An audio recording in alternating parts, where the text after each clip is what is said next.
7 മണി വരെ ക്ലാസ്സിലും കയറണ്ട, ജപിക്കും വേണ്ട, വിഗ്രഹാരാധനം ചെയ്യണ്ട, സത്സംഗത്തിനും പോകണ്ട, ഒരു ഉത്തരവാദിത്തമില്ല. എപ്പോ കിട്ടിയാലും ഉറങ്ങാ, മൊബൈല് നോക്ക, അല്ലെ? ഇങ്ങനെ മടി പിടിച്ചിരിക്കുന്നവൻ തമോ ഗുണത്തിന് അധീനനാണ്.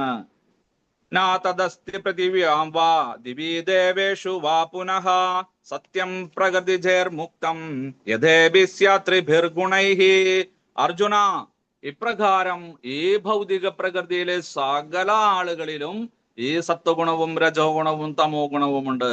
അതിനാൽ ബന്ധിതനായിട്ട്, അതിനാൽ അടിമപ്പെട്ടുകൊണ്ട്, അധീനനായിട്ട് ഇവൻ ജീവിതത്തിൽ ഇവന്റെ ദൈനംദിന കർമ്മങ്ങളെല്ലാം നിർവഹിച്ച് ഇങ്ങനെ പോരുന്നു എന്ന് പറഞ്ഞു. എന്നിട്ട് ഭഗവാൻ തന്റെ പ്രകൃതം ഉപസംഹരിച്ചു. അല്ല പ്രഭു, ഇതെന്തിനാ നമ്മൾ ഇത്രയും കാര്യങ്ങളെല്ലാം, അല്ല? ഈ ആഹാര രീതിയെ കുറിച്ച്, പൂജയെ കുറിച്ച്, യാഗത്തെ കുറിച്ച്, യജ്ഞത്തെ കുറിച്ച്, ആഹാരത്തെ കുറിച്ച്, സുഖത്തെ കുറിച്ച്, കർത്താവിനെ കുറിച്ച്, കർമ്മത്തെ കുറിച്ച്, നിശ്ചയദാർഢ്യത്തെ കുറിച്ച്, ബുദ്ധിയെ കുറിച്ച് എന്തിനാ ഇത്രയും നമ്മൾ ഡീറ്റെയിൽ ആയിട്ട് അറിഞ്ഞത് എന്ന് വെച്ചാൽ, ഇതെല്ലാം ആത്മവിചാരം ചെയ്യാൻ വേണ്ടിയിട്ട്, നമ്മൾ ഏത് ഗുണത്തിലാണെന്ന് അറിയാൻ വേണ്ടിയിട്ട്. അല്ലാതെ അന്യർക്ക് മാർക്കിടാൻ വേണ്ടിയിട്ടാണോ? ആ മാതാജി അങ്ങനെയാ, ആ പ്രഭു ഇങ്ങനെയാ, അതിനു വേണ്ടിയിട്ടാണോ? അല്ല. മറ്റുള്ളവർക്ക് നേരെ കഴിച്ചുകൊണ്ടാനോ, അവർക്ക് മാർക്കിടാനോ, അവരെ അപമാനിക്കാനോ അല്ല. മറിച്ച് നമ്മൾ ഏത് ഗുണത്തിലാണ്, നമ്മൾ ഏത് അവസ്ഥയിലാണ് നിൽക്കുന്നത്, ഒരു സെൽഫ് ഇവാലുവേഷൻ ചെയ്തിട്ട് നാം തമോ ഗുണത്തിൽ നിന്ന് രജോ ഗുണത്തിലേക്കും, രജോ ഗുണത്തിൽ നിന്ന് സത്വഗുണത്തിലേക്കും, സത്വഗുണത്തിൽ നിന്ന് ശുദ്ധ സത്വത്തിലേക്കും ഉയർന്ന് ആ മോക്ഷപ്രാപ്തിക്ക് പ്രേരണ കിട്ടാൻ വേണ്ടിയിട്ടാണ് ഭഗവാൻ ഈ കാര്യങ്ങളെല്ലാം ഇത്രയും വിശദീകരിച്ചത്. മാത്രമല്ല, ഈ ഭൗതിക പ്രകൃതിയിലെ ഈ 3 ഗുണങ്ങളെ കൊണ്ടാണ് ആളുകളെ എല്ലാം സൃഷ്ടിച്ചിരിക്കുന്നത്. അവരെ 4 വിഭാഗത്തിലാക്കിയിട്ട് മാറ്റിയിട്ടുണ്ട്. നമ്മൾ പഠിച്ചു 4-ാം അധ്യായത്തില്, അല്ലെ? ചാതുർവർണ്ണ്യമയാ സൃഷ്ടം ഗുണ കർമ്മ വിഭാഗശഃ. ഗുണത്തിന്റെയും കർമ്മത്തിന്റെയും അടിസ്ഥാനത്തില് ഞാൻ ഈ പ്രപഞ്ച സൃഷ്ടിയിലെ ആളുകളെ മുഴുവൻ 4 വിഭാഗത്തിലാക്കിയിട്ടുണ്ട്. ആരൊക്കെയാണ്? ബ്രാഹ്മണൻ, ക്ഷത്രിയൻ, വൈശ്യൻ, ശൂദ്രൻ. അത് അന്ന് അപ്പൊ വിശദീകരിച്ചില്ല. ശരി, അർജുനൻ ചോദിക്കുമ്പോ പറഞ്ഞു കൊടുക്കാമെന്ന് പറഞ്ഞു. ഇപ്പൊ അർജുനന് താല്പര്യം വന്നു. ഭഗവാനെ, അങ്ങ് ആ ചാതുർവർണ്ണത്തെ കുറിച്ച് പറഞ്ഞിട്ടുണ്ടല്ലോ, അതിൽ ഗുണങ്ങളെ കുറിച്ച് പറഞ്ഞു, പക്ഷെ കർമ്മത്തെ കുറിച്ച് പറഞ്ഞിട്ടില്ലല്ലോ, ഒന്ന് പറഞ്ഞു തരുമോ എന്ന് ചോദിച്ചപ്പോ ഭഗവാൻ മന്ദഹസിച്ചുകൊണ്ട്, ശരി അർജുന, കേട്ടുകൊള്ളൂ, ഞാൻ പറഞ്ഞു തരാം. ബ്രാഹ്മണ ക്ഷത്രിയ വിഷാം ശൂദ്രാണാം ച പരന്ധവ കർമാണി പ്രവിഭക്താനി സ്വഭാവ പ്രഭവേർഗുണൈഃ. മനുഷ്യന്റെ സ്വധർമ്മം അനുസരിച്ച്, സ്വഭാവം അനുസരിച്ച്, ജാതി അനുസരിച്ചാണോ? അല്ല. മാതാപിതാക്കളുടെയും അതുപോലെ ബന്ധുമിത്രാദികളുടെയും ജാതി നോക്കിയിട്ടാണോ? ഏത് കുടുംബത്തിൽ ജനിച്ചിട്ടാണോ? അല്ല, അതൊന്നല്ല. അത് വേണമെങ്കിൽ പറയാം ഇന്നത്തെ ജാതി നോക്കിയിട്ട്. പക്ഷെ പണ്ടത്തെ വർണ്ണം നോക്കുകയാണെങ്കിൽ ഇങ്ങനെയൊന്നല്ല. അവൻ എന്ത് ധർമ്മമാണ് അനുഷ്ഠിക്കുന്നത്, അവനിൽ എന്ത് ഗുണമാണ് ഇരിക്കുന്നത്, അതിനനുസരിച്ചിട്ടാണ് ചാതുർവർണ്ണം. ബ്രാഹ്മണ ക്ഷത്രിയ വൈശ്യന്മാരുടെയും ശൂദ്രന്മാരുടെയും കർമ്മങ്ങളെ അവരവരുടെ സ്വാഭാവിക ഗുണങ്ങൾക്കനുസരിച്ചാണ് വേർതിരിക്കുന്നത്. അർജുന, ബ്രാഹ്മണന്റെ ധർമ്മം പറയുന്നു, ശമോദമസ്തപ ശൗചം ശാന്തിരാർജവമേവ ച ജ്ഞാനം വിജ്ഞാനമാസ്തിക്തം ബ്രഹ്മകർമ്മ സ്വഭാവജം. ബ്രാഹ്മണന് അതീന്ദ്രിയമായിട്ടുള്ള 9 ഗുണങ്ങളുണ്ട്, അല്ലെങ്കിൽ 9 കർമ്മങ്ങളുണ്ട്. 9 കർമ്മങ്ങൾ ചെയ്യാനും 9 ഗുണങ്ങളെ തീരൂ. അതിനെ കുറിച്ചിട്ടാണ് വിശദീകരിക്കുന്നത്. ഇത് കർമ്മങ്ങളൊന്നല്ലല്ലോ എന്ന് ചിലപ്പോൾ നിങ്ങൾക്ക് തോന്നിയായിരിക്കാം. പക്ഷെ ഇന്ന കാര്യങ്ങൾ ചെയ്താൽ മാത്രമേ ഇന്ന കർമ്മങ്ങൾ ചെയ്യാൻ സാധിക്കുകയുള്ളൂ. അങ്ങനെ ഭഗവാൻ ബ്രാഹ്മണന്റെ, ബ്രഹ്മജ്ഞാനിയായിട്ടുള്ള, അതിജോത്തമനായിട്ടുള്ള, അവിപ്രനായിട്ടുള്ള ബ്രാഹ്മണന്റെ ഗുണങ്ങളാണ് ആദ്യം വിവരിക്കുന്നത്. 9 കാര്യങ്ങൾ ഉണ്ടായിരിക്കും ഇദ്ദേഹത്തിന്. ഏതൊക്കെയാണ്? ശമം, മനസ്സിനെ ഭൗതിക വിഷയങ്ങളിലേക്ക് പോകാതെ പിടിച്ചു നിർത്തുക. ധമം, ഇന്ദ്രിയങ്ങളെ നിയന്ത്രിക്കുക. തപസ്യ, നല്ല നല്ല കാര്യങ്ങൾ, വ്രതാനുഷ്ഠാനങ്ങള്, അല്ലെ? ജീവിതത്തിൽ ഒരു നിഷ്കർഷ ഉണ്ടാവുക. ശൗചം, ആന്തരികമായിട്ടുള്ള ശുചിത്വം, ബാഹ്യമായിട്ടുള്ള ശുചിത്വം, രണ്ടും ഉണ്ടായിരിക്കണം. ക്ഷമാശീലം, അല്ലെ? നല്ല ക്ഷമയുണ്ടായിരിക്കും. നമ്മള് ഒരു കാര്യം നമ്മൾ അദ്ദേഹത്തിന് പറയുകയോ ഉപദ്രവിക്കുകയോ ചെയ്തു കഴിഞ്ഞാൽ ഒന്നും ഉണ്ടാവില്ല. ബസ്സിൽ കയറിയിട്ട് ആളുടെ കാലുമ്പിൽ അങ്ങനെ ചവിട്ടി കഴിക്കണെന്ന് വെച്ചാൽ ഒന്ന് നോക്കും വെറുതെ. എന്നിട്ട് പായസ കൊതിയ, അവിയൽ കൊതിയ, പുളിശ്ശേരി കൊതിയ, പുളിഞ്ച് കൊതിയ എന്നൊക്കെ പറയും വെറുതെ. എന്നാൽ വേറെ ആരെങ്കിലും വല്ല കുടിയന്മാരുടെയോ അല്ലെങ്കിൽ വേറെ ശൂദ്രന്മാരുടെയോ മഹാ ദുരാചാരികളുടെ കാലുമ്പിലേക്കും ചവിട്ടി കഴിഞ്ഞാലാ അവരിങ്ങനെ ഭരണിപ്പാട്ട് പാടും, അല്ലെ? മോശമായിട്ടുള്ള രീതിയിൽ. അപ്പോ അതിൽ നിന്ന് നമുക്ക് മനസ്സിലാക്കാൻ സാധിക്കും അവൻ ഏത് തരത്തിലുള്ള ഒരു മനുഷ്യനാണെന്ന്. ഇപ്രകാരം നേർവഴിക്കുള്ള പോക്ക്, വക്രതയില്ലായ്മ, അവന് ഇനി പൈസ കൊടുക്കാം, ഞങ്ങൾക്ക് വേണ്ടിയിട്ട് കള്ളസാക്ഷി പറയോ? ഇല്ല. നേർവഴിക്കുള്ള പോക്ക്, അത് ലാഭമോ നഷ്ടമോ ഒന്നും നോക്കില്ല അദ്ദേഹത്തിന്റെ ജീവിതം നേർവഴിക്കുള്ളതാണ്. ശാസ്ത്ര പരിജ്ഞാനം, ജ്ഞാനമുണ്ടായിരിക്കും. തത്വാനുഭൂതി അത് ജീവിതത്തിൽ പകർത്തുകയും ചെയ്യും. വിജ്ഞാനിയായിട്ട് പഠിച്ചതെല്ലാം തന്റെ സ്വന്തം ജീവിതത്തിൽ ആചരിച്ച് അനുഷ്ഠിക്കുകയും ചെയ്യും. ആസ്തിക ബുദ്ധി മാത്രമല്ല, അതിൽ ദൃഢവിശ്വാസവുമുണ്ട്. ഈ ഒരു ജ്ഞാനം, ഈ ഒരു ഭഗവാൻ, ഈ ഒരു സത്സംഗം, ഈ ഒരു ഗുരു എന്നെ രക്ഷിക്കുമെന്നുള്ള ആസ്തിക ബുദ്ധിയുമുണ്ട്, അവന് ദൃഢവിശ്വാസമുണ്ട്. അങ്ങനെ 9 ഗുണങ്ങൾ ആർക്കുണ്ട്? അല്ലെങ്കിൽ ഈ 9 കർമ്മങ്ങൾ ആരാണ് ചെയ്യുന്നത്? തീർച്ചയായിട്ടും അവൻ ക്രിസ്ത്യാനിയോ മുസ്ലിമോ അല്ലെങ്കിൽ ഈഴവനോ നായരോ മേനോനോ ആര് തന്നെ ആയിക്കോട്ടെ, അവൻ ബ്രാഹ്മണനാണ്. അങ്ങനെയാണെങ്കിൽ ക്ഷത്രിയൻ ആരാണ്? ക്ഷത്രിയ ധർമ്മത്തെ കുറിച്ച് പറയുന്നു. ശൗര്യം തേജോധൃതിർദാക്ഷ്യം യുദ്ധേ ചാപ്യപലായനം ദാനമീശ്വര ഭാവശ്ച ക്ഷാത്രം കർമ്മ സ്വഭാവജം. 9 ഗുണങ്ങള് ബ്രാഹ്മണർക്കുണ്ടെങ്കിൽ 6 ഗുണങ്ങള് അല്ലെങ്കിൽ 6 കർമ്മങ്ങളാണ് ക്ഷത്രിയർക്ക് വിധിച്ചിരിക്കുന്നത്. ഏതൊക്കെയാണ്? ശൗര്യം, ആ ഒരു ശൂരത, എല്ലാം ചെയ്യാനുള്ള ഒരു ശൂരത. തേജസ്, ആ ആളുകളെയെല്ലാം നല്ല പോലെ അടക്കി ഭരിക്കാനുള്ള കഴിവ്, തേജസ് ഉണ്ട്. ധൃതി, നിശ്ചയദാർഢ്യമുണ്ട്. ഈ കാര്യം എനിക്ക് ചെയ്യാൻ സാധിക്കും, എന്നെ കൊണ്ട് മാത്രമേ ചെയ്യാൻ സാധിക്കുള്ളൂ, ഞാൻ ബുദ്ധിമാനാണ്, ഞാൻ വില്ലാളി വീരനാണ്, ഞാൻ കേമനാണ്, എനിക്ക് ചെയ്യാൻ സാധിക്കുമെന്ന് പറഞ്ഞ് എല്ലാ കർമ്മങ്ങൾക്കും വേണ്ടി മുമ്പിട്ടിറങ്ങുക. ജാഗ്രത, ദാക്ഷ്യം, അല്ലെ, ജാഗരൂകനാണ്. തന്റെ സ്വന്തം സൈന്യത്തെയും മറ്റുള്ള എതിർ സൈന്യത്തെ ഉപദ്രവിക്കുകയും അവരെ കീഴ്പ്പെടുത്തുകയും വേണം. അതേസമയം തന്റെ പ്രജകളെയും സംരക്ഷിക്കണം. അങ്ങനെ ജാഗ്രതയോട് കൂടിയിട്ട് ജാഗരൂകനായിട്ടാണ് ഇയാൾ ജീവിതം നയിക്കുന്നത്. യുദ്ധേ അപലായനം, യുദ്ധത്തിൽ പേടിച്ചോടാൻ പാടില്ല ക്ഷത്രിയന്മാര്. ഇവിടെ യുദ്ധം എന്ന് പറഞ്ഞിട്ടുണ്ടെന്ന് വെച്ചാൽ നമ്മുടെ മനുഷ്യ ജീവിതം തന്നെ, അല്ലെ. നമ്മളെല്ലാം യുദ്ധത്തിലാണ് ഇരിക്കുന്നത്. നമ്മള് വലിയൊരു യുദ്ധം കഴിഞ്ഞിട്ടാണ് അമ്മയുടെ ഉദരത്തിൽ നിന്ന് പുറത്തേക്ക് വന്നിരിക്കുന്നത്, അല്ലെ. അത് കഴിഞ്ഞ് പ്ലേ സ്കൂളിൽ പോകുമ്പോൾ അവിടെ മറ്റുള്ള കുട്ടികളുമായിട്ട് യുദ്ധം, സ്കൂളിൽ പോകുമ്പോൾ അവിടെ കുട്ടികളുമായിട്ടും അധ്യാപകരുമായിട്ട് യുദ്ധം, കോളേജിൽ പോകുമ്പോൾ അവിടെ സഹപ്രവർത്തകരും രാഷ്ട്രീയക്കാരും അതുപോലെ തന്നെ അധ്യാപകരുമായിട്ടുള്ള പാഠപുസ്തകങ്ങളുമായിട്ടുള്ള യുദ്ധം, ഇനി കല്യാണം കഴിച്ച ഭാര്യയും മക്കളുമായിട്ട് യുദ്ധം, പിന്നെ പരിസരവാസികളും രാഷ്ട്രീയക്കാരുമായിട്ടുള്ള യുദ്ധം. ഇങ്ങനെ ജീവിതത്തില് യുദ്ധം തന്നെ. ജനന സമയത്തും യുദ്ധം, മരണസമയത്തും യുദ്ധം, ചിന്തകളുമായിട്ടുള്ള യുദ്ധം, അല്ലെ. അതുപോലെ തന്നെ പേരും പ്രശസ്തിയും കിട്ടാനുള്ള യുദ്ധം, ദീക്ഷ എടുക്കാനുള്ള യുദ്ധം, പ്രസാദം കഴിക്കാനുള്ള യുദ്ധം, സകല സ്ഥലത്തും നിങ്ങൾ യുദ്ധം തന്നെയാണ്. അപ്പൊ യുദ്ധത്തിൽ പേടിച്ചോടുക എന്ന് പറഞ്ഞാൽ വെച്ചാൽ നമ്മുടെ കർത്തവ്യ കർമ്മത്തിൽ നിന്ന് പിന്തിരിയാതിരിക്കുക, അങ്ങനെ മനസ്സിലാക്കിയാൽ മതി നമ്മളെ സംബന്ധിച്ച്. ഇപ്രകാരം ദാനധർമാദികൾ നൽകുക, ഈശ്വരഭാവം, പ്രഭുത്വഭാവം, തന്റെ ആ സഹപാഠികളെയും തന്റെ ബന്ധുമിത്രാദികളെയും തന്റെ പ്രജകളെയും എല്ലാം ഒരേ ഭാവത്തിൽ കണ്ട് അവരെ സംരക്ഷിക്കുക, ഇവയെല്ലാം സ്വാഭാവികമായിട്ടുള്ള ക്ഷത്രിയ കർമ്മങ്ങളാണ്. ഇത് കർമ്മങ്ങളല്ലല്ലോ, ഗുണങ്ങളല്ല എന്ന് ചോദിച്ചു കഴിഞ്ഞാൽ കർമ്മങ്ങൾ ചെയ്യാൻ വേണ്ടിയിട്ട് ഇന്ന ഗുണങ്ങൾ ഉണ്ടായിരിക്കണം. ഈ ഗുണങ്ങൾ ഉപയോഗിച്ച് ഏത് കർമ്മങ്ങളാണ് ചെയ്യുന്നതെന്ന് മനസ്സിലാക്കണം. അങ്ങനെയാണെങ്കിൽ നമ്മുടെ വൈശ്യന്റെ കർമ്മങ്ങൾ എന്തായിരിക്കും? കൃഷി, ഗോരക്ഷ, വാണിജ്യം, വൈശ്യകർമ്മ സ്വഭാവജം. 9 പറഞ്ഞു, 6 പറഞ്ഞു, 3, അല്ലെ. അവര് കൃഷി ചെയ്യണം, പിന്നെ പശുക്കളെ രക്ഷിക്കണം, ഗോരക്ഷ, വാണിജ്യം, വ്യവസായം ചെയ്യണം, കച്ചവടം ചെയ്യണം. ഇതൊക്കെയാണ് വൈശ്യന് പറഞ്ഞിരിക്കുന്നത്. നല്ല രീതിയിൽ തുച്ഛമായിട്ടുള്ള ഒരു ലാഭം എടുത്തുകൊണ്ട് അല്ലെങ്കിൽ സഹാനുഭൂതിയോട് കൂടിയിട്ട് പശുക്കളെയും നാൽക്കാലികളെയും എല്ലാം വളർത്തിക്കൊണ്ട് മനുഷ്യനാവശ്യമായിട്ടുള്ള വിളകളെല്ലാം കൃഷി ചെയ്തുകൊണ്ട് അവൻ നേരത്തെ പറഞ്ഞ ബ്രാഹ്മണരെയും ക്ഷത്രിയരെയും ശൂദ്രരെയും എല്ലാം സംരക്ഷിക്കണം. അപ്പൊ ശൂദ്രന്മാരുടെ കർമ്മം എന്താണ്? പരിജജ്യാത്മകം കർമ്മം ശൂദ്രസ്വാഭി സ്വഭാവജം. ഒന്നോളൂ, അല്ലെ. ബ്രാഹ്മണർക്ക് 9 കർമ്മങ്ങളുണ്ട്, ക്ഷത്രിയന്മാർക്ക് 6 കർമ്മങ്ങളുണ്ട്, വൈശ്യർക്ക് 3 കർമ്മങ്ങളുണ്ട്. ശൂദ്രനാണെങ്കിലോ 1 കർമ്മം. ഏതാണ്? മുന്നു പറഞ്ഞിട്ടുള്ള ത്രിഗുണങ്ങളെ, ആ ചാതുർവർണ്ണത്തിലെ 3 വർണ്ണങ്ങളെ, ബ്രാഹ്മണരെയും ക്ഷത്രിയരെയും വൈശ്യരെയും എല്ലാം നല്ല പരിചര്യയോട് കൂടിയിട്ട് അവരെ സംരക്ഷിക്കുക. അതായത് അവർക്ക് വേണ്ട കർമ്മങ്ങളെല്ലാം ചെയ്തു കൊടുക്കുക.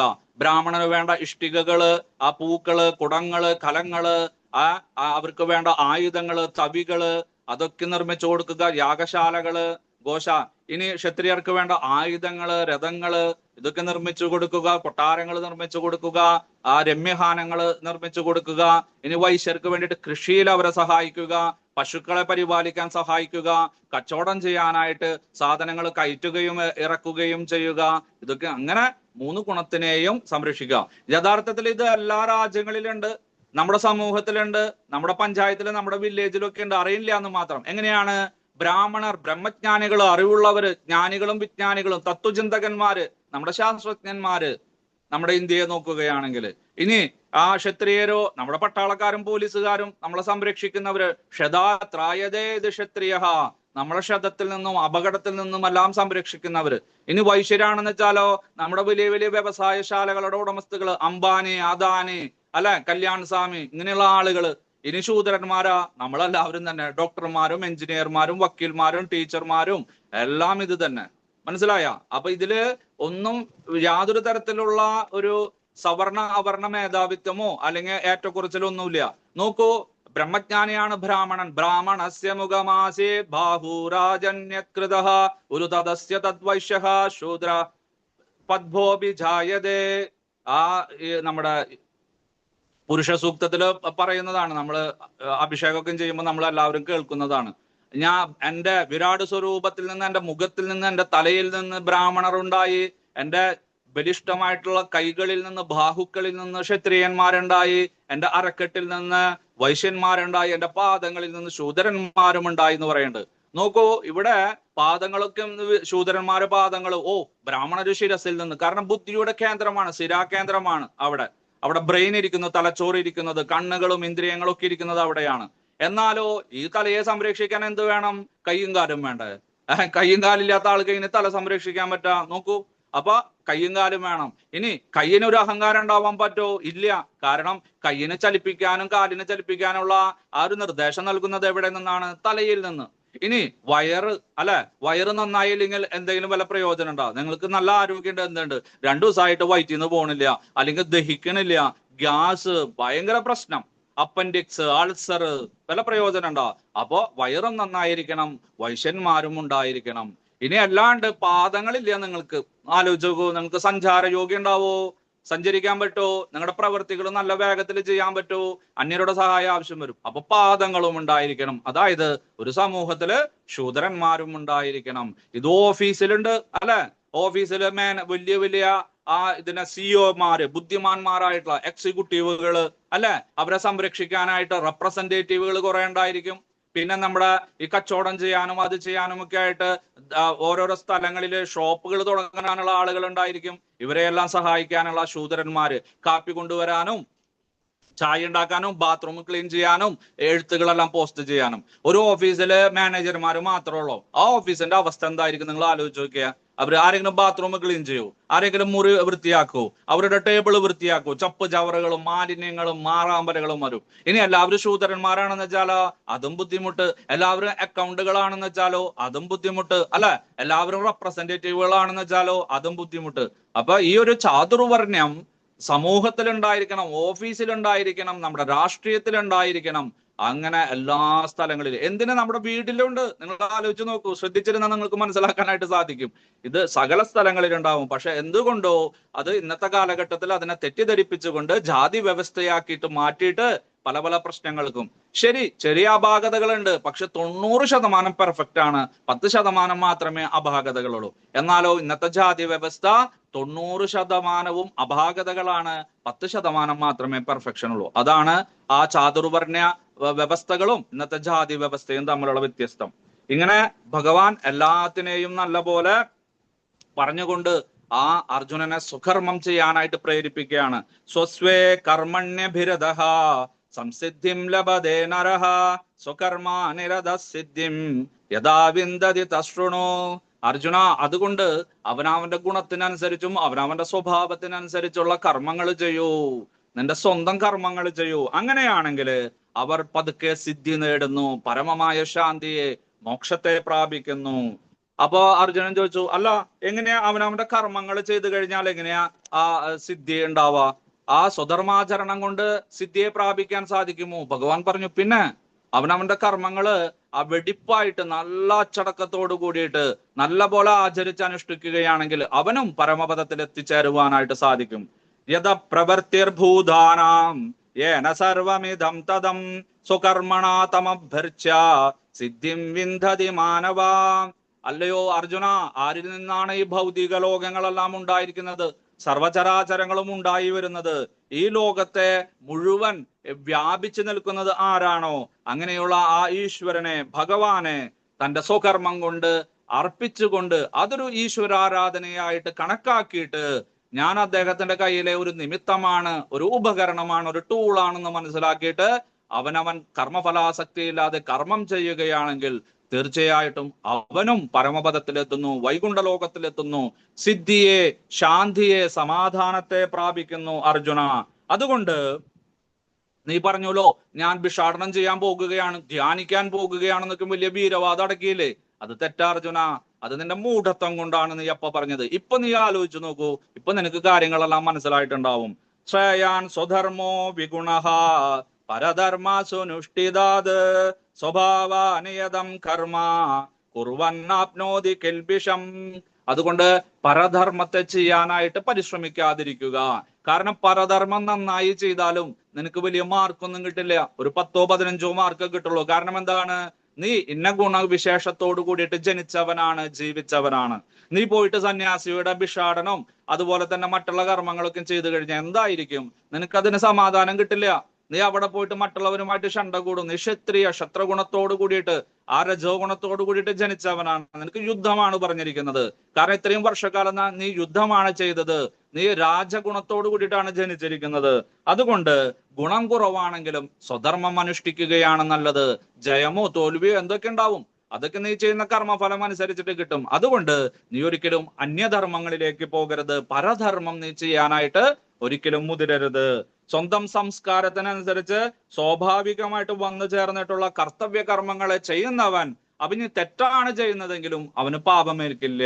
നോക്കൂ, വളരെ നമുക്ക് തെറ്റിദ്ധാരണ ഉണ്ടാക്കുന്ന കുറെ കാര്യങ്ങൾ മുമ്പ് പഠിച്ചു വെച്ചിട്ടുണ്ടാവും. പക്ഷെ ഭഗവത്ഗീത നല്ല പോലെ നമ്മൾ വിചാരം ചെയ്യുകയാണെങ്കിൽ, പഠിക്കുകയാണെങ്കിൽ നമ്മുടെ ആ തെറ്റിദ്ധാരണകളെല്ലാം മാർക്കാൻ സാധിക്കും. മനസ്സിലായില്ലേ?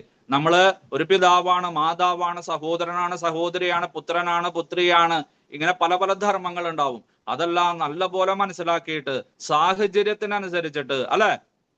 ചിലപ്പോ നമ്മുടെ വീട്ടിൽ നമ്മൾ പുത്രനോ പൗത്രനായിരിക്കും, പക്ഷെ ഓഫീസിൽ പോകുമ്പോൾ അവിടുത്തെ ജോലിക്കാരനായിരിക്കും, സത്സംഗത്തിൽ പോകുമ്പോൾ ഒരു ഭക്തനായിരിക്കും. ഇങ്ങനെ നമ്മുടെ ദേശകാലത്തിനനുസരിച്ചിട്ട് നമ്മുടെ സ്വധർമ്മമെല്ലാം നല്ല പോലെ ആചരിച്ചനുഷ്ഠിക്കുകയാണെങ്കിൽ അതിൽ ചെറിയൊരു തെറ്റ് വന്നാലും നമുക്ക് പാപമൊന്നും ഏൽക്കില്ല. പക്ഷെ നമ്മുടെ സ്വധർമ്മം വിട്ട് പരധർമ്മം ചെയ്യുകയാണെങ്കിൽ അതിലെ ചെറിയൊരു തെറ്റുപോലും നമ്മളെ പാപത്തിലേക്ക് നയിക്കുന്നു. അതിന്റെ ഒരു ഗുണവും നിങ്ങൾക്ക് ലഭിക്കില്ല. ഇതെല്ലാം പറഞ്ഞിട്ടുണ്ട് കേട്ടോ. 3-ാം അധ്യായത്തിലെ 35-ാം ശ്ലോകത്തിൽ പറഞ്ഞിട്ടുണ്ട് ഈ സ്വധർമ്മത്തെ കുറിച്ചും പരധർമ്മത്തെ കുറിച്ചും. വീണ്ടും ഒന്നും കൂടി ഇവിടെ ഭഗവാൻ ആവർത്തിച്ചെന്ന് മാത്രം. ഇങ്ങനെ സ്വന്തം സംസ്കാരത്തിനനുസരിച്ചിട്ട് നമ്മുടെ സ്വഭാവ രീതിക്കനുസരിച്ച് വേണം നമ്മുടെ കർമ്മങ്ങളെല്ലാം ചെയ്യാൻ. അല്ലാതെ അത് നല്ലതാണ്, അതിന് പേരും പ്രശസ്തിയും കിട്ടും, അത് നല്ല ലാഭം കിട്ടും എന്നെല്ലാം വിചാരിച്ച് അതിന്റെ പിന്നാലെ പോയി കഴിഞ്ഞാൽ അത് നമ്മളെ അപകടത്തിലേക്ക് ചാടിക്കുന്നു. സഹജം കർമ്മ കൗന്ദേയ സദോഷമഭിനാത്യജേത് സർവാരംഭഹി ദോഷേണ ധൂമേനാഗ്നിരിവാവൃതാഃ. ഇപ്രകാരം കർത്തവ്യ കർമ്മങ്ങള് ദോഷമുണ്ടെന്ന് നമുക്ക് തോന്നിയാൽ പോലും ഉപേക്ഷിക്കരുത്. അതുപോലെ പരധർമ്മം ഗുണമുണ്ടെന്ന് തോന്നിയാൽ പോലും അത് ചെയ്യാനായിട്ട് പരിശ്രമിക്കരുത്. കാരണം എന്താണ്? എല്ലാ കർമ്മങ്ങളും അഗ്നിയെ ആ പുക എന്ന പോലെ ആവരണം ചെയ്തിരിക്കുന്നു. അതുകൊണ്ട് അർജുന, നീ ക്ഷത്രിയനാണ്, ക്ഷാത്രധർമ്മത്തോട് കൂടിയിട്ട് വന്നിരിക്കുന്നതാണ്. അതുകൊണ്ട് നീ യുദ്ധം ചെയ്യൂ.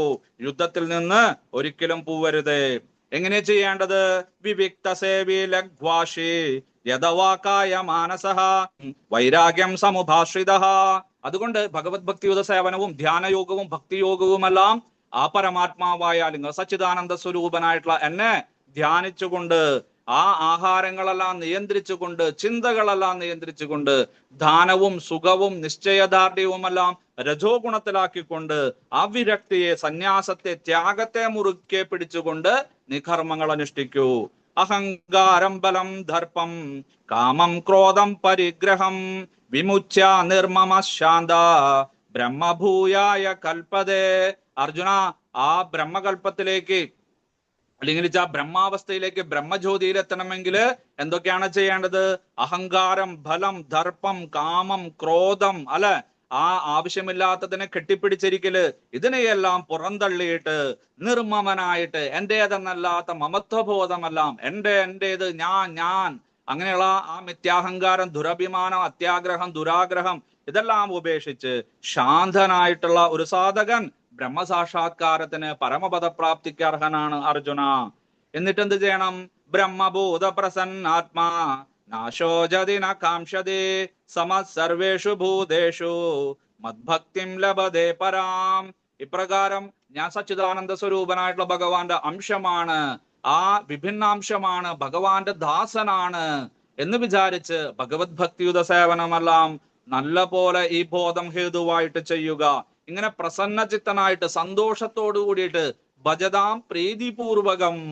അയ്യോ പ്രഭു എന്നെ ഏൽപ്പിച്ചു, നീ ചെയ്യാതിരിക്കാൻ പറ്റില്ല, അങ്ങനെ പിറുപിറുക്കാതെ അല്ലെ, സ്വന്തം ഹൃദയത്തിൽ നിന്ന് നല്ല പോലെ മനസ്സിലാക്കിയിട്ട് സന്തോഷത്തോട് കൂടിയിട്ട് ജപിക്കുക, സന്തോഷത്തോട് കൂടിയിട്ട് കീർത്തനം ചെയ്യുക, സന്തോഷത്തോട് കൂടിയിട്ട് ആരതി ചെയ്യുക, സന്തോഷത്തോട് കൂടിയിട്ട് സ്വാധ്യായം ചെയ്യുക. തനിക്ക് ഏൽപ്പിച്ചിട്ട് എല്ലാ കർമ്മങ്ങളും ആ ഭഗവാൻ എനിക്ക് തന്നതാണ്, ഇതെന്റെ പ്രസാദമാണ്, ഭഗവത് പ്രസാദമാണെന്ന് മനസ്സിലാക്കിയിട്ട് സന്തോഷത്തോട് കൂടിയിട്ട് ചെയ്യുന്നവൻ ഒരിക്കലും ദുഃഖിക്കുന്നില്ല.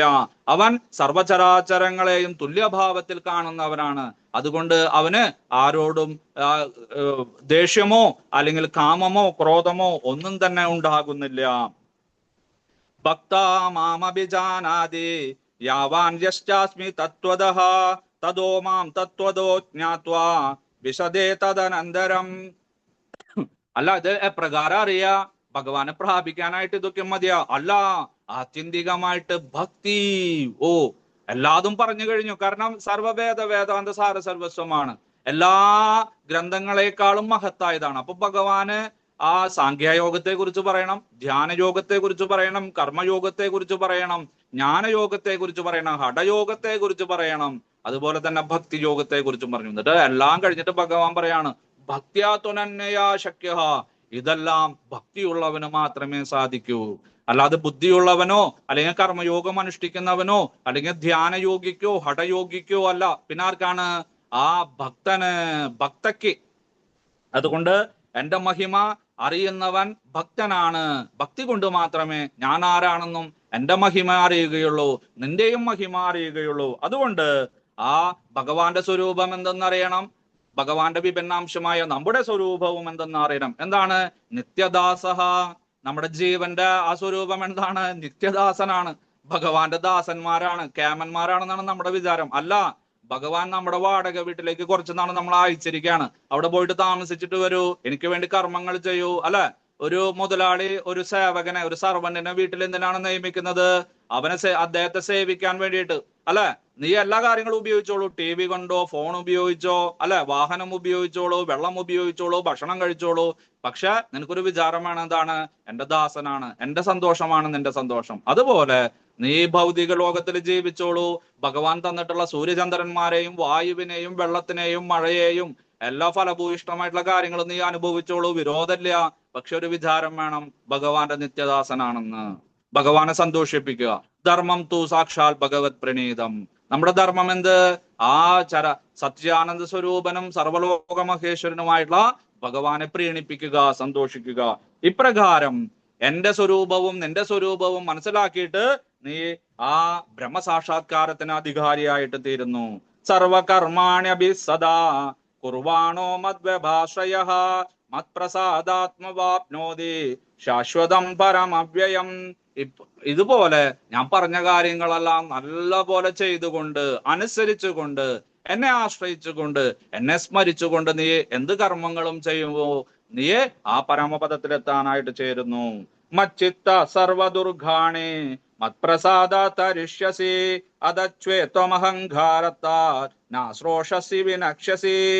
അതുകൊണ്ട് എന്നെ മനസ്സുറപ്പിച്ചിട്ട് കർമ്മങ്ങളെല്ലാം ചെയ്തു കഴിഞ്ഞാൽ എല്ലാ അനുഗ്രഹങ്ങളും എൻ്റെ ഉണ്ടാവും. നിനക്ക് സകല പ്രതിബന്ധങ്ങളെയും തരണം ചെയ്യാനായിട്ട് സാധിക്കും. എല്ലാ താപത്രയങ്ങളിൽ നിന്ന് നിനക്ക് വിടുതലുണ്ടാവും. എന്നാൽ അഹങ്കാരം ഹേതുവായിട്ട് ഞാൻ എന്ന ഭാവം കൊണ്ട് എൻ്റെ ഉപദേശം സ്വീകരിക്കാതെ തനിഷ്ടക്കാരനായിട്ട് ജീവിക്കുകയാണെങ്കിൽ നിനക്ക് ദുഃഖിക്കേണ്ടി വരും അർജുന. യദഹങ്കാരമാശ്രിത്യ നയോസ്ത്യ ഇതി മന്യസേ മിഥ്യേഷ വ്യവസായസ്തേ പ്രകൃതിസ്ത്വാ നിയോക്ഷതി. ഇപ്രകാരം നീ പറഞ്ഞോളൂ, ഞാൻ യുദ്ധം ചെയ്യില്ല, അത് നിന്റെ ദുരഭിമാനമാണ്, നിന്റെ ആ ഒരു അഹങ്കാര നിമിത്തമാണ്, അജ്ഞാന നിമിത്തമാണ് അർജുന. ഒരിക്കലും അങ്ങനെ ചെയ്യരുത്. ഞാൻ നിന്നോട് നിർദ്ദേശിക്കുന്നു യുദ്ധം ചെയ്യാൻ. കാരണം യുദ്ധം നിന്റെ സ്വധർമ്മമാണ്, നിന്റെ ക്ഷത്രിയനാണ്. അതുകൊണ്ട് നീ എടുത്ത ആ തീരുമാനമുണ്ടല്ലോ, നിന്റെ ആ ചിന്തകളുണ്ടല്ലോ, അത് ഉപേക്ഷിക്കൂ. എന്നിട്ട് നീ കർമ്മം ചെയ്യൂ. അല്ല, നീ ഇപ്പൊ കുറച്ചു നാളത്തേക്ക് വേണമെങ്കിലും മാറി നിൽക്കാം, പക്ഷെ പ്രകൃതി നിന്നെ കൊണ്ട് ചെയ്യും. കാരണം ഭൗതിക പ്രകൃതിയുടെ രജോ ഗുണത്തോട് കൂടിയിട്ട് ജനിച്ചവനാണ് നീ, ജീവിച്ചവനാണ്. അതുകൊണ്ട് ഇപ്പൊ പോയാലും കുറച്ചു കഴിഞ്ഞാൽ നിനക്ക് ചെയ്യേണ്ടതായിട്ട് വരും. അതിനേക്കാളും നല്ലത് ഇപ്പൊ ചെയ്യുകയല്ലേ. നിനക്ക് പേരും പ്രശസ്തിയും വരില്ലേ? നിന്നെ ഞാൻ അതിനു വേണ്ടിയിട്ടാണ് നിയോഗിച്ചിരിക്കുന്നത് അർജുന. അതുകൊണ്ട് നീ ആ കർമ്മം ചെയ്താലും സ്വഭാവജേന കൗന്ദേയ നിബദ്ധ്വേന കർമ്മണ കർത്തും നേച്ചസി യന്മോഹ കരിഷ്യസ്യ വശോഭി തത്. അതുകൊണ്ട് നിന്റെ ആ സ്വഭാവം അനുസരിച്ചിട്ടുള്ള, നിന്റെ സ്വരൂപം അനുസരിച്ചിട്ടുള്ള, നിന്റെ ഗുണങ്ങളും നിന്റെ കർമ്മങ്ങളും അനുസരിച്ചിട്ടുള്ള സ്വന്തം കർമ്മത്താൽ നീ ബന്ധിക്കപ്പെട്ടിരിക്കുന്നു. അത് ചെയ്യാതെ ഒഴിഞ്ഞു മാറുവാൻ നോക്കുകയാണെങ്കിൽ അതേ കർമ്മങ്ങള് ഗത്യന്തരമില്ലാതെ ഇന്നല്ലെങ്കിൽ നാളെ നിനക്ക് ചെയ്യേണ്ടി വരും അർജുന. അത് ചെയ്തേ മതിയാകൂ. കാരണം നിന്റെ വാസനകളെല്ലാം നശിപ്പിക്കണം. 12-13 വർഷമായിട്ട് നിന്റെ മനസ്സിൽ കൊണ്ട് നടക്കുന്ന വാസനകളുണ്ട്, ആഗ്രഹങ്ങളുണ്ട്, കാമപൂർത്തീകരണങ്ങളുണ്ട്. യുദ്ധം ചെയ്യണം, തോൽപ്പിക്കണം, അല്ലെ, എന്റെ ജ്യേഷ്ഠനെ മഹാരാജാവാക്കണം, അവരിൽ നിന്ന് സമ്പത്തെല്ലാം പിടിച്ചു വാങ്ങണം. അത് നീ എപ്പോഴും നീ ചിന്തിക്കുന്നുണ്ട്, നിന്റെ പ്രവൃത്തിയിൽ കാണുന്നുണ്ട്. പല തവണ നമ്മൾ സംസാരിച്ചിട്ടുണ്ട്.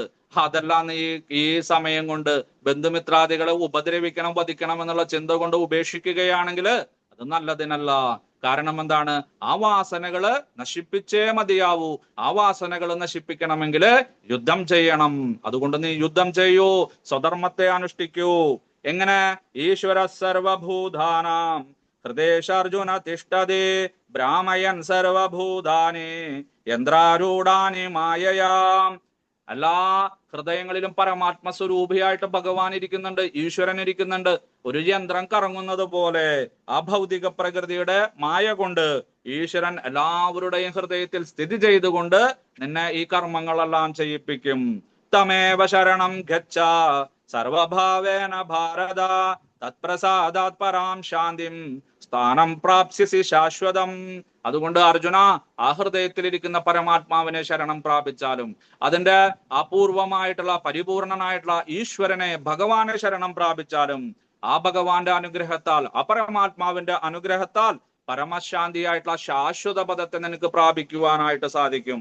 അങ്ങനെ ആ കർമ്മം കൊണ്ട്, അവനവന്റെ സ്വധർമ്മം കൊണ്ട്, സ്വകർമ്മം കൊണ്ടും നിനക്ക് അസിദ്ധിയെ പ്രാപിക്കാം.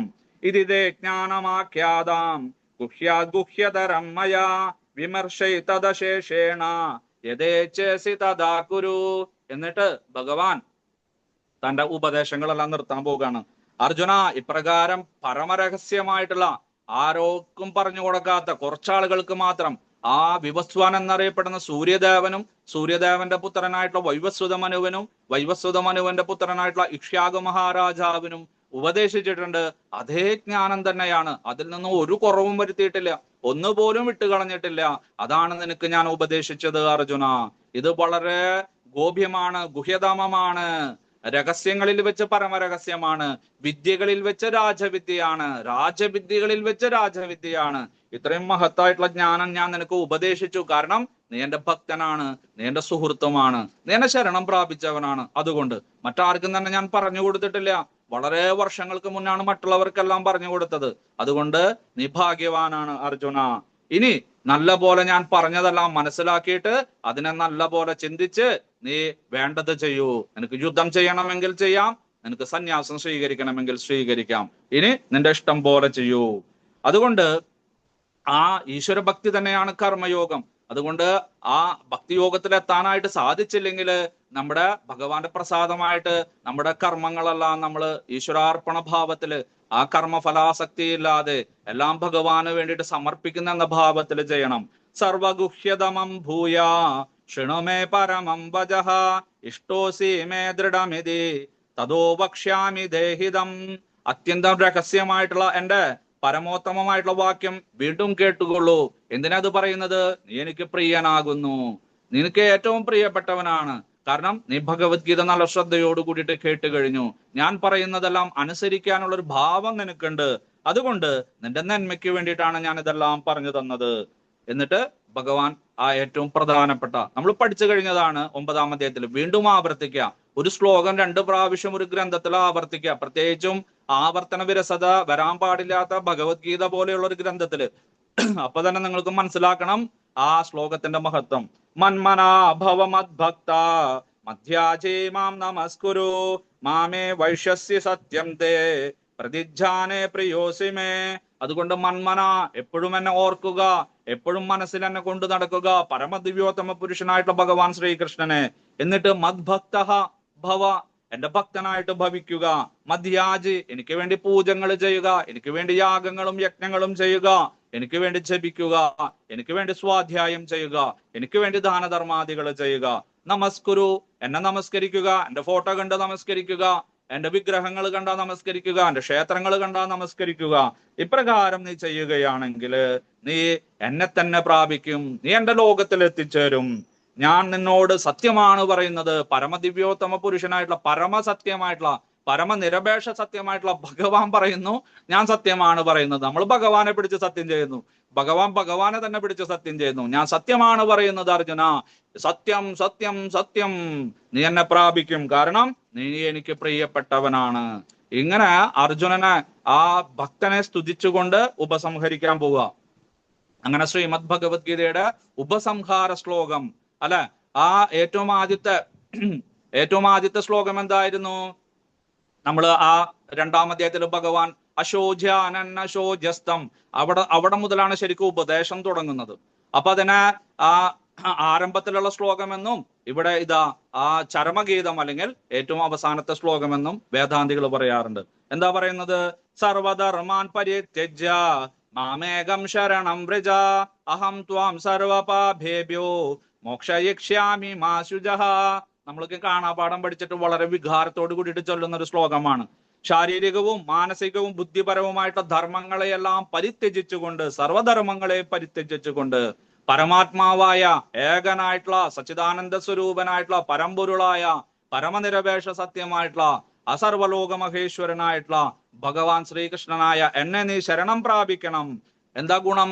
ഞാൻ നിന്നെ സർവപാപങ്ങളിൽ നിന്നും മോചിപ്പിക്കാം, നീ ഒരിക്കലും വിഷമിക്കേണ്ട, മാ ശുചഃ, നീ ദുഃഖിക്കേണ്ട, നിന്നെ ഞാൻ സഹായിക്കാം, നിന്നെ തീർച്ചയായിട്ടും ഞാൻ വൈകുണ്ഠ ലോകത്തിലേക്ക് കൊണ്ടുപോകാം.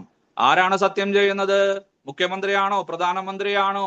രാഷ്ട്രീയ സാംസ്കാരിക രംഗത്തുള്ള ആരെങ്കിലും ആണോ? അല്ല, ഭഗവാൻ, നമ്മുടെ പിതാവ് അല്ലെ, നമ്മുടെ നിയന്താവ്, നിയാമകൻ, ആ സൃഷ്ടാവ്. അപ്പൊ അതുകൊണ്ട് വിശ്വസിക്കണം. ഇങ്ങനെ ഭഗവാനെ ശരണം പ്രാപിക്കുകയാണെങ്കിൽ നമ്മളെ തീർച്ചയായിട്ടും ഭഗവാൻ കൊണ്ടുപോകും. നോക്കൂ, ഇവിടെ ഇതൊരു ഉപസംഹാര ശ്ലോകമാണെന്ന് പറഞ്ഞു.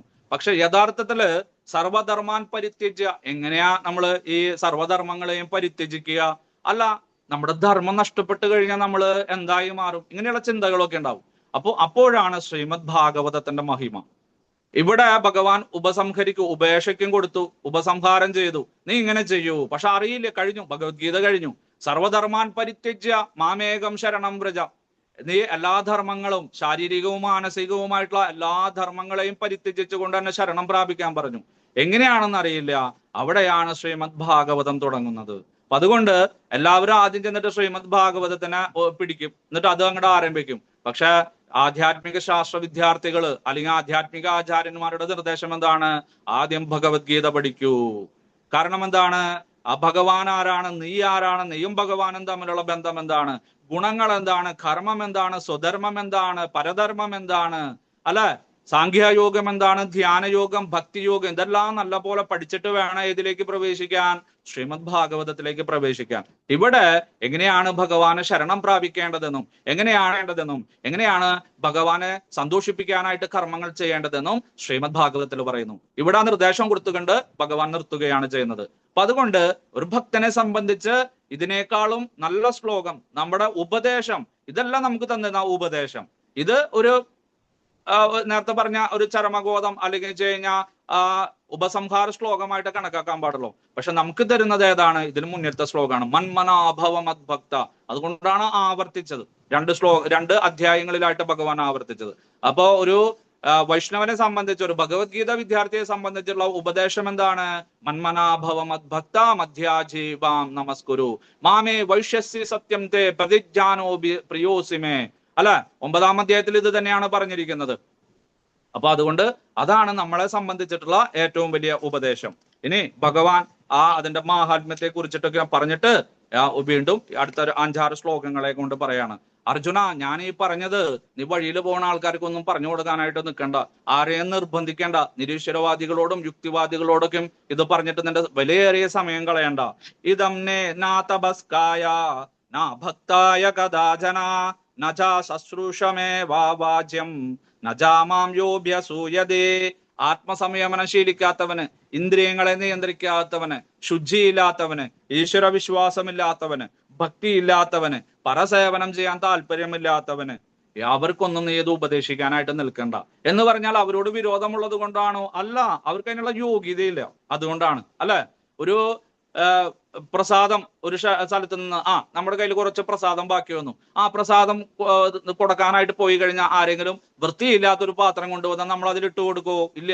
ശുചിയായിട്ടുള്ള പാത്രം വേണം, അല്ലെങ്കിൽ ആ പ്രസാദം നശിച്ചു പോകും, അതിന്റെ ആ ഗുണം നശിച്ചു പോകും. അതുപോലെ നിങ്ങളുടെ വിലയേറിയ സമയം അവർക്ക് വേണ്ടിയിട്ട് പാഴാക്കേണ്ട ആവശ്യമില്ല. അല്ലാണ്ട് ഭഗവാനോ ഭഗവത്ഗീതയ്ക്കോ ആരോടും യാതൊരു തരത്തിലുള്ള ഒരു വിദ്വേഷമില്ല. അവരത് അംഗീകരിക്കില്ല. നിങ്ങളെ ഉപദ്രവിക്കും, നിങ്ങളെ ഇൻസൾട്ട് ചെയ്യും, നിങ്ങളുടെ താല്പര്യം നഷ്ടപ്പെടും. അതുകൊണ്ട് ഭഗവാൻ പറയുന്നു, ഇങ്ങനെയുള്ള ആളുകൾക്ക് പരസേവനം ചെയ്യാൻ താല്പര്യമില്ലാത്തവര് അവർക്ക് ഇത് ഉപദേശിച്ചു കൊടുത്തിട്ട് എന്ത് കിട്ടാനാ നിങ്ങൾക്ക്? അല്ലെ? അവർക്ക് യാതൊരു താല്പര്യമില്ല. അവര് മന്ദബുദ്ധികളായിട്ട് അജ്ഞരായിട്ട് അങ്ങനെ തന്നെ ചെയ്തോട്ടെ. അല്ല, അവർ താല്പര്യം പ്രകടിപ്പിക്കുകയാണെങ്കിൽ തീർച്ചയായിട്ടും നീ അവർക്ക് പറഞ്ഞു കൊടുത്തോളൂ. യാ ഇമം പരമം ഗുഹ്യം മദ്ഭക്തേഷഭിദാസ്യതേ ഭക്തിം മയി പരാം കൃത്വാ മാമേ വൈഷ്യത്യ സംശയഃ. അല്ല അർജുന, ഈ പരമരഹസ്യമായിട്ടുള്ള ഈ സർവവേദ വേദാന്ത സാര സർവസ്വമായിട്ടുള്ള ഈ ഭഗവത്ഗീതയുണ്ടല്ലോ, ഈ ബ്രഹ്മവിദ്യയുണ്ടല്ലോ, ഈ യോഗശാസ്ത്രമുണ്ടല്ലോ, ആരാണോ എന്നിൽ പരമമായ ഭക്തിനിഷ്ഠയോടുകൂടി മറ്റുള്ളവർക്ക് പറഞ്ഞു കൊടുക്കുന്നത്, താല്പര്യത്തോടുകൂടി ചോദിക്കുന്നവർക്ക് പറഞ്ഞു കൊടുക്കുന്നത്, അതാണ് അർത്ഥി. വിദ്യാർത്ഥി, ധനാർത്ഥി നമുക്കും പറയുന്നത്. അർത്ഥിക്കുന്നവന് മാത്രമേ കൊടുക്കാൻ പാടുള്ളൂ, അല്ലെങ്കിൽ അത് അപകടം വരുത്തിവെക്കും. സത്പാത്രങ്ങളിൽ മാത്രമേ ദാനം ചെയ്യാൻ പാടുള്ളൂ എന്ന് കേട്ടിട്ടില്ലേ? അതുപോലെ ചോദിച്ചവർക്ക് നിങ്ങൾ നല്ല പോലെ വിശദീകരിച്ചു കൊടുക്കുക. മറ്റുള്ളവരോട് നിങ്ങൾ അങ്ങോട്ട് ചെന്നിട്ട് പറഞ്ഞ് നിങ്ങളുടെ വിലയേറിയ സമയം കളയാതിരിക്കുക. അതുകൊണ്ട് അവൻ എനിക്ക് ഏറ്റവും പ്രിയപ്പെട്ടവനാണ്. അതുകൊണ്ട് എല്ലാ സ്ഥലത്തും നിങ്ങൾ ഇത് പ്രചരിപ്പിക്കൂ. ഇത് സർവവേദ വേദാന്ത സാര സർവസ്വമാണ്, ബ്രഹ്മവിദ്യയാണ്, യോഗശാസ്ത്രമാണ്. എന്നെ പ്രാപിക്കാനുള്ള എല്ലാതും ഇതിൽ ഞാൻ വിശദമായിട്ട് പറഞ്ഞിട്ടുണ്ട്. അധ്യക്ഷേതേ ച ഇയാ ഇമം ധർമ്മ്യം സംവാദമാവയോഹോ ജ്ഞാനയജ്ഞേന തേനാഹം ഇഷ്ടസ്യാമിതി മേ മദ്യഃ. നമ്മൾ തമ്മിലുള്ള സംവാദമുണ്ടല്ലോ, നല്ലൊരു തത്വത്തെ മനസ്സിലാക്കാനായിട്ട് യാതൊരു വിദണ്ഡമോ അല്ലെങ്കിൽ അടിച്ചമർത്തണമെന്നോ തോൽപ്പിക്കണമെന്നോ ആഗ്രഹമില്ലാതെ രണ്ടുപേരും നല്ലപോലെ സംസാരിച്ചു. ഇത് ആരാണോ പഠിക്കുന്നത്, ആരാണോ മറ്റുള്ളവർക്ക് പറഞ്ഞു കൊടുക്കുന്നത്, ആരാണോ സ്വാധ്യായം ചെയ്യുന്നത്, നിത്യേന പഠിക്കുന്നത്, അവൻ ജ്ഞാനയജ്ഞം കൊണ്ട് എന്നെ ആരാധിക്കുന്നവനായിട്ട് മനസ്സിലാക്കണം. ശ്രദ്ധവാനനസായശ്ച ശൃണുയാദഭിയോ നരഃ സോഭിമുക്ത ശുഭാൻ ലോകാൻ പ്രാപ്നുയാത് പുണ്യ കർമ്മണാം. ഇതില് എന്നിൽ വിശ്വാസമുള്ളവനും പരമമായ ശ്രദ്ധയുള്ളവനും അസൂയയില്ലാത്തവനുമായിട്ടുള്ള ഏതൊരു മനുഷ്യനാണ് നമ്മൾ തമ്മിലുള്ള ഈ സംവാദം, ഈ ബ്രഹ്മവിദ്യയും യോഗശാസ്ത്രവുമായിട്ടുള്ള ശ്രീമദ് ഭഗവത്ഗീത ആധ്യാത്മിക ശാസ്ത്രം കേൾക്കുന്നത്, അല്ലെ? അവൻ കേട്ടാ മതി, പഠിക്കൊന്നും വേണ്ട. ആരാണ് കേൾക്കുകയെങ്കിലും ചെയ്യുന്നത്, അവനും മുക്തി വരുന്നു. തത്ശ്രവണൻ പ്രബടൻ വിചാരണോ പരോ ഭക്ത്യാ വിമുച്ചേ നരഃ. ശ്രീമദ് ഭാഗവതത്തിൽ പറഞ്ഞിട്ടുണ്ട്.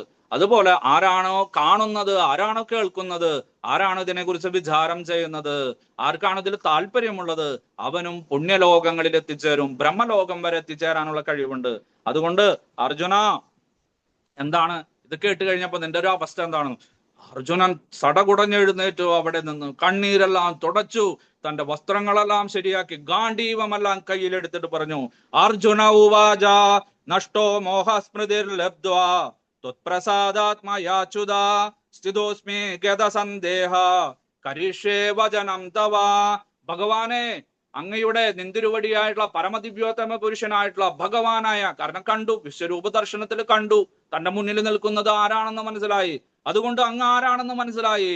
അങ്ങയുടെ അനുഗ്രഹത്താൽ എന്റെ വ്യാമോഹവും സമ്മോഹവും എല്ലാം നീങ്ങി, അങ്ങ് ആരാണെന്നും ഞാൻ ആരാണെന്നും എന്റെ കർമ്മം എന്താണെന്നും എനിക്ക് മനസ്സിലായി. അല്ല, ഞാനൊരു മൂഢനല്ല, മൂഢനായിരുന്നു, മൂഢത്തരെല്ലാം പറഞ്ഞു ഞാൻ. പക്ഷെ ആ മൂഢത്തരമെല്ലാം എന്നിൽ നിന്ന് പതുക്കെ അസൂര്യൻ വന്നപ്പോൾ ഇരുട്ടാകുന്നത് പോലെ പോയി തുടങ്ങി.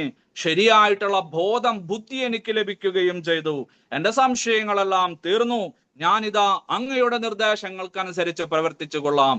ചെറു വേഗം തന്നെ തേര് തെളിക്കൂ. ആരുടെ മുന്നിലാണ് കൊണ്ടു നിർത്തേണ്ടത് പറയൂ, ആരെയാണ് ഞാൻ ആദ്യം പൂശേണ്ടത് പറയൂ എന്ന് പറഞ്ഞ് അവർദ്ധിച്ച വീര്യത്തോടു കൂടിയിട്ട് ഈ അർജുനൻ ഭഗവാനോട് പറയുകയാണ്. നോക്കൂ, ആ കരഞ്ഞ് തളർന്ന്, അല്ല, വില്ലും ആവനാഴിയും എല്ലാം വലിച്ചിരുന്ന് തലയ്ക്ക് കയ്യും കൊടുത്തിരിക്കുന്ന ഒരു അർജുനനെയാണ് 1-ാം അധ്യായത്തിന്റെ അവസാനത്തിൽ കണ്ടത്. ഇവിടെ ഭഗവാൻ ആ ജ്ഞാനവിജ്ഞാനവും കർമ്മയോഗവും ഭക്തിയോഗവും എല്ലാം ഉപദേശിച്ചു കൊടുത്തു, ഈ ബ്രഹ്മവിദ്യ ഉപദേശിച്ചു കൊടുത്തു. ഇപ്പൊ പറയുന്നു എല്ലാം ഞാൻ ചെയ്യാൻ തയ്യാറാണ്, അങ്ങയുടെ നിർദ്ദേശം അനുസരിച്ച് ഞാൻ പ്രവർത്തിച്ചു കൊള്ളാം. ഇതാണ് ഒരു ജീവാത്മാവിന്റെ ഒരു കടമ. ഒരു ഭഗവത്ഗീത വായിച്ചു കഴിഞ്ഞാൽ, സമ്പൂർണമായിട്ട് ഭഗവത്ഗീത വായിച്ചു കഴിഞ്ഞാൽ ഏതൊരു മന്ദബുദ്ധിയും അല്ല ഏതൊരു വിവരമില്ലാത്തവനും അജ്ഞാനിയും അവൻ പറയും ഞാൻ ഭഗവാന്റെ നിർദ്ദേശങ്ങൾ അനുസരിച്ച് പ്രവർത്തിക്കും, ഞാനൊരു ധർമാത്മാവായിട്ട് മഹാത്മാവായിട്ട് തീരും. അതാണ് ഭഗവത്ഗീതയുടെ മഹാത്മ്യം. ഇത് അർജുനന് മാത്രമല്ല, ഇത് കേട്ടിട്ടുള്ള നമ്മുടെ എല്ലാവരുടെയും സ്ഥിതി ഇതാണ് അല്ലെ. നമുക്ക് മനസ്സിലായി, തെറ്റും ശരിയും മനസ്സിലായി, കാര്യം അക്കാര്യം മനസ്സിലായി, പ്രവൃത്തി മാർഗവും നിവൃത്തി മാർഗവും മനസ്സിലായി, ചെയ്യേണ്ടത് എന്തെന്നും ചെയ്യാൻ പാടില്ലാത്തത് എന്താണെന്നും മനസ്സിലായി. ഇങ്ങനെ ഭഗവത്ഗീത കേട്ടുകഴിഞ്ഞാൽ, അത് മനസ്സിലാക്കി കഴിഞ്ഞാൽ, ഭഗവാന് ശരണം പ്രാപിച്ചു കഴിഞ്ഞാൽ, ഭഗവാനിൽ പൂർണ്ണമായിട്ടുള്ള ശ്രദ്ധ വിശ്വാസം ഉണ്ടാക്കി കഴിഞ്ഞാൽ നമുക്കും അർജുനനെ പോലെയാകാനായിട്ട് സാധിക്കും. അർജുനന് 18 ദിവസം യുദ്ധം ചെയ്യാനുള്ള ആ ഒരു ഊർജം, ഗ്ലൂക്കോസ് എവിടുന്ന കിട്ടിയത്? ശ്രീമദ് ഭഗവത്ഗീതയിൽ നിന്ന്. നമ്മുടെ ജീവിതം മുഴുവൻ നമുക്കിനിയും കുറെ വർഷങ്ങളുണ്ട്. അങ്ങനെ ആ നിത്യജീവിതവും അതുപോലെ തന്നെ നമ്മുടെ ദൈനംദിന ജീവിതവും എല്ലാം പരിപൂർണമാക്കാനായിട്ട് ശ്രീമദ് ഭഗവത്ഗീത നിങ്ങളെ സഹായിക്കും, ഭഗവാൻ നിങ്ങളെ സഹായിക്കും. അതിനു വേണ്ടിയിട്ട് എല്ലാവരും നിത്യവും ഭഗവത്ഗീതയുടെ ഒരു പേജെങ്കിലും വായിച്ചിരിക്കണം. ഇപ്രകാരം പറഞ്ഞ് കഴിഞ്ഞു, ഭഗവത്ഗീത കഴിഞ്ഞു. ഇനി സഞ്ജയൻ തന്റെ അഭിപ്രായങ്ങൾ പറയുകയാണ്. ഇത്യഹം വാസുദേവസ്യ പാർത്തസ്യ മഹാത്മനഃ സംവാദമിമം ശ്രൗഷം അത്ഭുതം രോമഹർഷണം. അലയോ ധൃതരാഷ്ട്ര മഹാരാജാവേ, ഇപ്രകാരം ആ സച്ചിദാനന്ദ സ്വരൂപനും പരമദിവ്യോത്തമ പുരുഷനും സർവ ആത്മാവും പരമാത്മാവുമായിട്ടുള്ള ശ്രീകൃഷ്ണന്റെയും ആ വീരശൂര പരാക്രമിയായിട്ടുള്ള മഹാത്മാവായിട്ടുള്ള അർജുനന്റെയും അത്ഭുതകരവും രോമാഞ്ചജനകവുമായ ആ സംവാദമുണ്ടല്ലോ, സംഭാഷണം എനിക്ക് കേൾക്കാനായിട്ട് സാധിച്ചു. എന്റെ ഗുരുവായിട്ടുള്ള വേദവ്യാസ മഹർഷി എനിക്ക് ദിവ്യ ചക്ഷുസ് നൽകിയത് കൊണ്ട് അതെല്ലാം കാണാൻ സാധിച്ചു, കേൾക്കാൻ സാധിച്ചു, അവരുടെ മനോധർമ്മമെല്ലാം അറിയാൻ സാധിച്ചു. അതാണ് ഞാൻ അങ്ങേക്ക് പറഞ്ഞു തന്നത് ധൃതരാഷ്ട്ര മഹാരാജാവേ. വ്യാസപ്രസാദ ശ്രുതവാൻ ഏതത് ഗുഹ്യമഹം പരം യോഗം യോഗേശ്വരാത് കൃഷ്ണാത് സാക്ഷാത് കഥയത സ്വയം. വേദവ്യാസ മഹർഷിയുടെ അനുഗ്രഹത്താൽ ആ പരമജ്ഞാനവും പരമ ഉത്കൃഷ്ടവും രഹസ്യവുമായിട്ടുള്ള അബ്രഹ്മവിദ്യയെ, ഈ ഭക്തിയോഗത്തെ യോഗേശ്വരനായിട്ടുള്ള ഭഗവാൻ ശ്രീകൃഷ്ണൻ ഉപദേശിച്ചു കൊണ്ടിരിക്കവേ തന്നെ ഞാൻ കേട്ടു. അല്ലെ, ആരും പറഞ്ഞു തന്നതല്ല, എന്റെ ബുദ്ധിയിൽ നിന്നും ഉണ്ടായതുമല്ല, മറിച്ച് ഞാനത് കേട്ടു, ഞാനത് അങ്ങേക്ക് പറഞ്ഞു തന്നു. രാജൻ സംസ്മൃത്യ സംസ്മൃത്യ സംവാദമിമം അത്ഭുതം കേശവാർജുനയോ പുണ്യം ഹൃഷ്യാമിച്ച മുഹുർമുഹു. അലയോ ധൃതരാഷ്ട്ര മഹാരാജാവേ, ശ്രീകൃഷ്ണാർജുനന്മാരുടെ ആശ്ചര്യകരവും പരിഭാവനവുമായിട്ടുള്ള ഈ ഒരു സംവാദമുണ്ടല്ലോ, അത് ഓർത്തോർക്കുമ്പോ വീണ്ടും ദാ എനിക്ക് വികാരം വരുന്നു, എനിക്കൊരു രോമാഞ്ചം വരുന്നു. എന്തൊരു ബ്രഹ്മാനന്ദത്തിലാണ് ഞാൻ മുഴുകിയിരിക്കുന്നത്. തച്ച സംസ്മൃത്യ സംസ്മൃത്യ രൂപമത്യത്ഭുതം ഹരേഹേ വിസ്മയോ മഹാൻ രാജൻ ഹൃഷ്യാമിച്ച പുനഃ പുനഃ. മാത്രമല്ല ഭഗവാന്റെ ആ വിരാട് സ്വരൂപമുണ്ടല്ലോ, വിശ്വരൂപമുണ്ടല്ലോ, അത് കാണേണ്ട കാഴ്ച തന്നെയാണ് ധൃതരാഷ്ട്ര മഹാരാജാവേ. അത് ഇങ്ങനെ ലോകം മുഴുവൻ വ്യാപിച്ചു നിൽക്കുന്നു. അദ്ദേഹം പരമപുരുഷനാണ്, അദ്ദേഹമാണ് ഭഗവാൻ. കൃഷ്ണസ്തു ഭഗവാൻ